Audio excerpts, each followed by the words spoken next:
Kaya po magandang umaga sa inyo mga katropa mga boss. At tayo po ay magluluto ng sisig. At ayun po, ito po may ano na tayo, may tenga ng baboy. Tenga lang po siya ng baboy. At tokwa. Ayan po mga katropa mga boss. At ilalaga ko na po yung tenga ng baboy. At hugasan ko muna po mga katropa.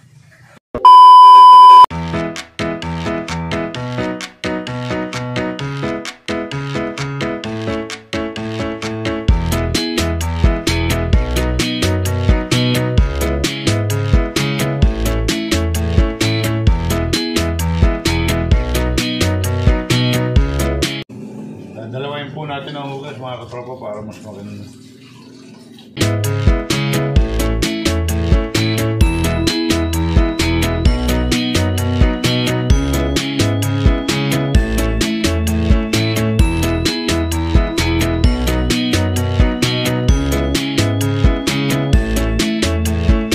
Lalagyan po natin na asin mga katropa.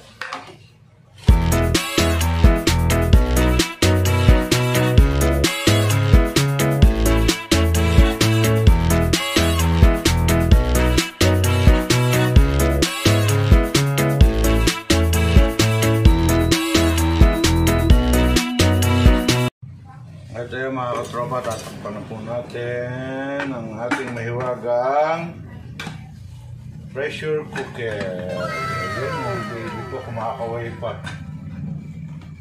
Ito yung po mga katropa, sisindihan na po natin ang kalan natin.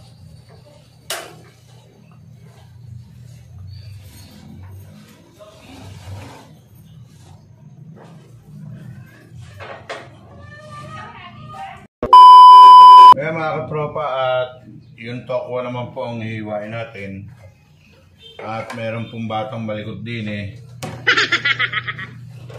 Hiwain pa lang po natin yung tokwa kasi nakasalang po yung tenga. Pinakuluan muna natin. At yung tokwa po mga katropa mga botes, 5 piraso lang. Paninipisin natin bago natin ipirito. Ayan mga katropa, yung tokwa po ninipisin natin bago natin ipirito para maganda po yung pagkakapirito mamaya.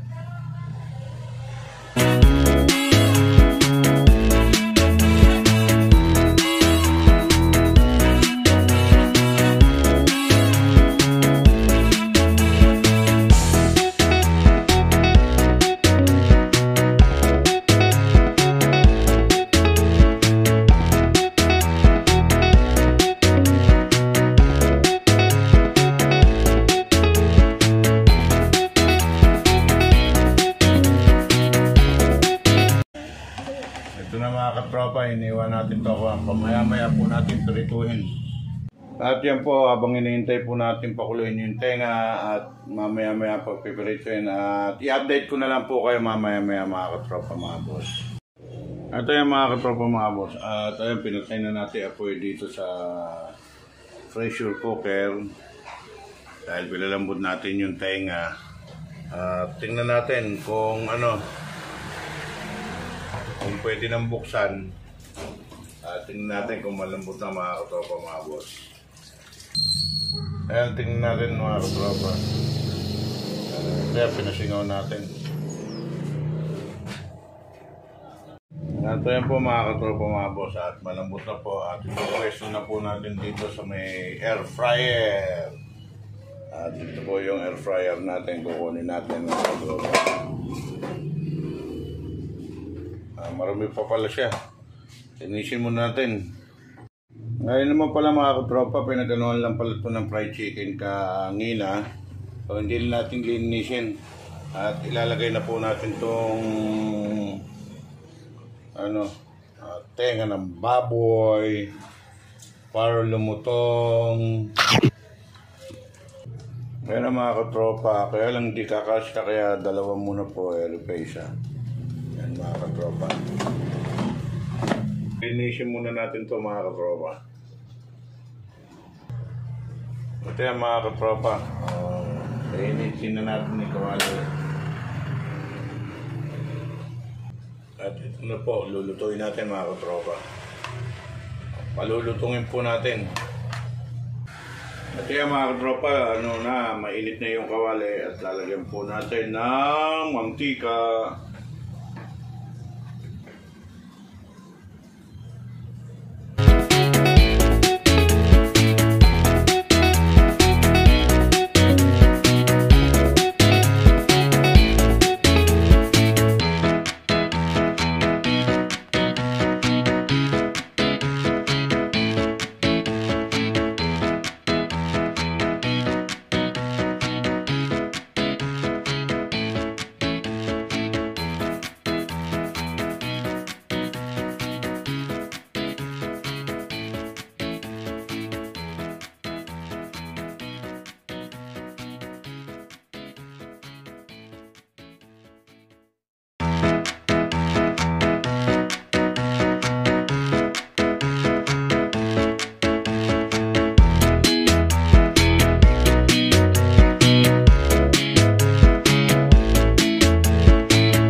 Mga katropa, second batch na po yan.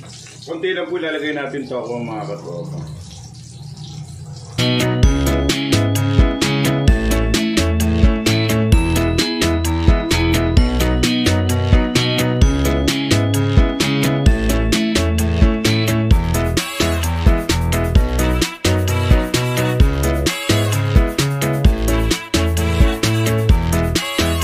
Yun mga katropa, at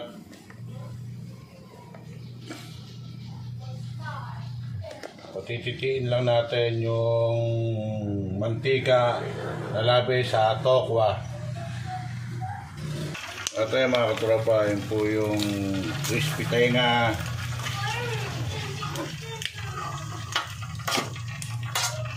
Yung biniling na naman po ng aking grade boss. Pero ako po mga katropa ang magtitimpla niyan. Ayan mga katropa mga boss, at gagayatin na po natin yung tokwa sa maliliit na parte.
Ito yan po mga katropa, tapos na po yung tenga at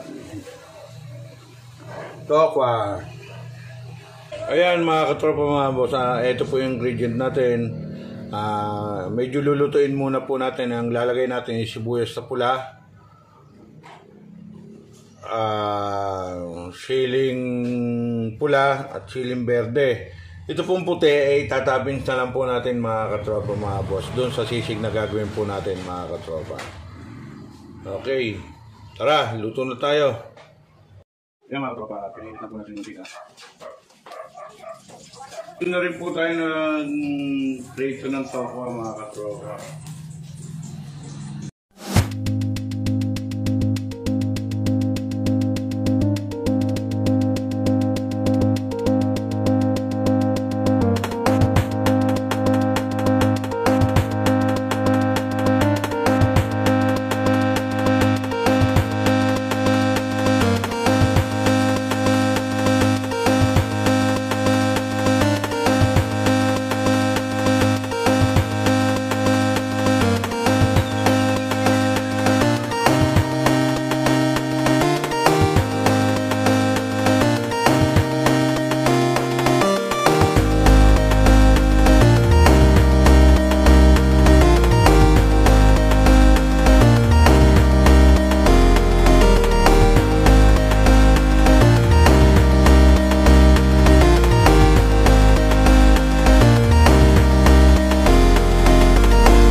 Mga katropa, tapos na po.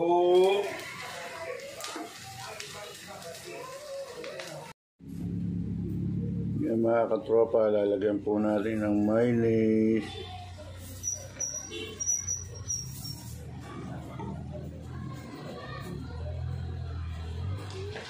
At yan po mga katropa mga boss, at ito po, luto na po.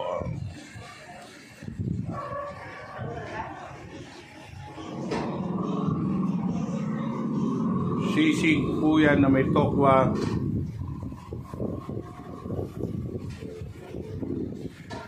At yan po mga katropa mga boss, tapos na po at kami po ay kakain na.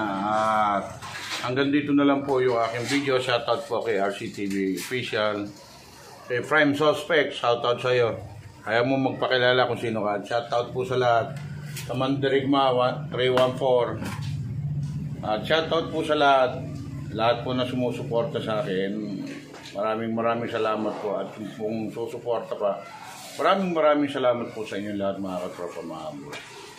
Ingat!